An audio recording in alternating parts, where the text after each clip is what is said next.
So we're here with Gareth A, Davies at the Frederick's restaurant in Islington for the undercard announcement for the massive Chisora Fury.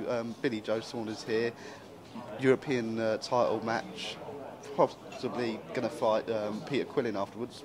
First of all, what do you make of Emmanuel Blandemir? Well, I haven't seen a lot of him, but yeah, obviously I've looked at his record, studied his records. I've spoken to Jimmy Tibbs, Billy Joe's trainer, about him. He feels that this guy is not a big puncher. He's a box fighter, but he'll look to box and outbox Billy Joe Saunders. I think it's a good opponent for Billy Joe. I think he's very talented anyway. I've thought so for the last 2 or 3 years. He's proven it over and over again. He's been in very tough fights where people have pushed him, where he hasn't been able to bully people with his power and his combinations. I think I really do think he's on his way, certainly to fighting for a world title, whether he beats the likes of Quillin. I think there's Felix Sturm out there as well, remember? Sergio Martinez and Gennady Golovkin are a little bit further ahead right now, and obviously Felix Sturm is experienced, but I think Billy Joe Saunders has the style to beat Felix Sturm, the IBF champion, as well. So, don't rule that one out. But I've been impressed with him for a while. I've been watching him since obviously he was in the Olympic team 5 years ago, and he's coming on very well. I think this guy, not necessarily made for him, but hasn't fought outside Italy before. It's going to be a very partisan, very stentorian crowd on the night on July the 26th in Manchester, and I think Saunders will revel in it. And of course, this is going to be Billy's first fight since September last year. He's had the problems with his hands. Do you think having that time away, though, could be beneficial to Billy? It's all beneficial. Time is incredibly beneficial to Billy Joe Saunders at the moment because every month he's getting better. We've seen that progressively with his fights. I think the hands being sorted is really important. He talked about the ligament damage in his hand. He hasn't had it fixed to this extent as he had in the past. And, he says he's got brittle hands. Maybe he's got brittle hands. He doesn't fight like a guy with brittle hands. The time away, the healing is always good for boxers. People talk about ring rust, but I think he'll be fine on the night. He's got the bit between his teeth. What worried me was about whether he could stay at middleweight. He's a big man, and he was a middleweight, when he was 19, 20. So I think the key for him is going to be staying on weight and the diet, nutrition, that kind of thing. But he says he's there. So none of those burgers that we saw earlier for Billy Joe? We saw I think I call it a sextuple stack burger, 6 burgers. It was about 15 inches high. Thankfully it toppled before the press conference was over today, so Billy Joe Saunders didn't go up to super middleweight while he was here.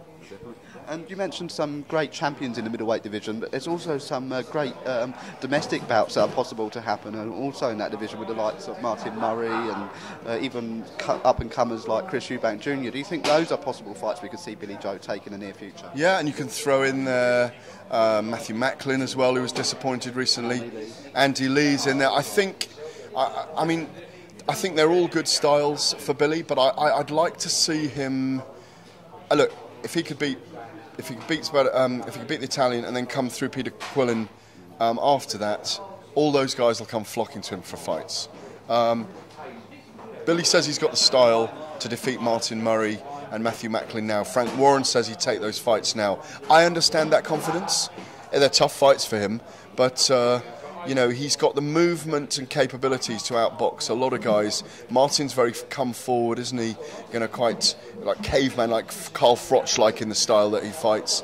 And Matthew Macklin, I don't know, he's a good boxer as well. The key is Billy Joe Saunders has got real great things to aim at. Chris Eubank's behind him right now, trying to catch him up. We haven't seen Eubank fight anyone of significance yet.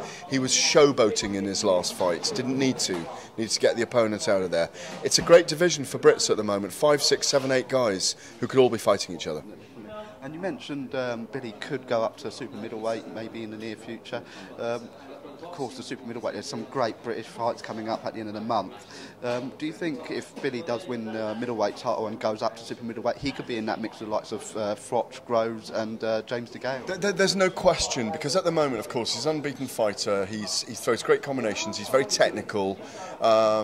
He lives and breathes boxing. He's got a great story behind him. This traveller that now trains in a house for his training camp, lives in a house, leaves the caravan for a house, and loves riding horses, racing horses. horses, chariot racing. So it's all laid up there, and also history making in the fact that he could become the first British traveller to win a world title. Last question, because, you know, when you spoke to my agent, my publicist, they said 4.5 minutes, and I reckon we're over that right now.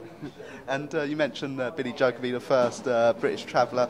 Someone that wants to probably get there before him is Tyson Fury. He's going to be fighting Dereck Chisora on the main event in that bill. I mean, what have you made of the build-up to this and the animosity between the two? Well, it started off very gently, of course. We saw them together a few times. They were fighting other guys, of course, in the Copper Box early in February, I think it was. We saw a little bit of an eruption in the Printworks in Manchester last week, but look, listen, it's going to be a volatile night.